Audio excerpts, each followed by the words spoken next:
Hello, this is Derrick Thornton with Thornton Realty in Farmville, Morrissey.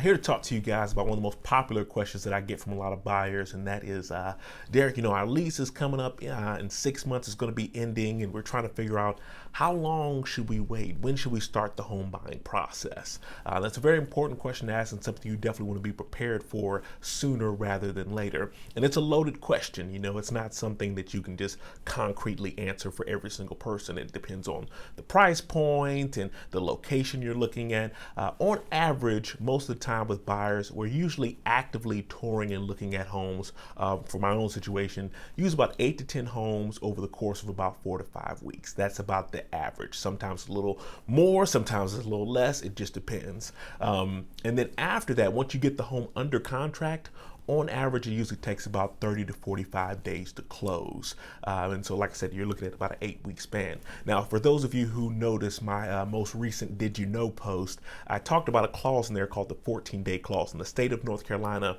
our standard purchase contract has a 14-day clause where it says either the buyer or the seller has the right to extend the closing date up to 14 days without being in breach of contract.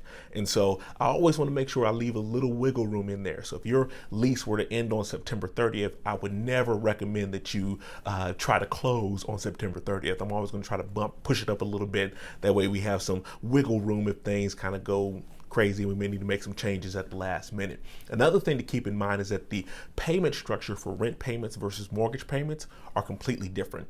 Rent, when you pay up front, let's say you're paying on September 1st, for rent, you're paying for the month of September when you make that payment. Whereas a mortgage payment is paid on the back end. And so when you make your October 1st payment, you're actually paying for the month of September, the month that you've already stayed in the home.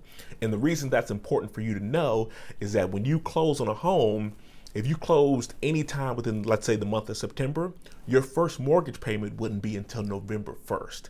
And so that also gives you a little bit of wiggle room and some space so that you're not having to worry about making a mortgage and a rent payment and doubling up on the both of those. And so if you ever have any more questions about that, I'm always more than happy to discuss it. We want to make sure we do what's best for your situation. And these are factors that I always take into account whenever I'm meeting with buyers for the first time. But I'm always happy to answer any of your questions. As always, also, I'm not too busy for your referrals. Hope you all have a wonderful day, and I'll talk to you next time.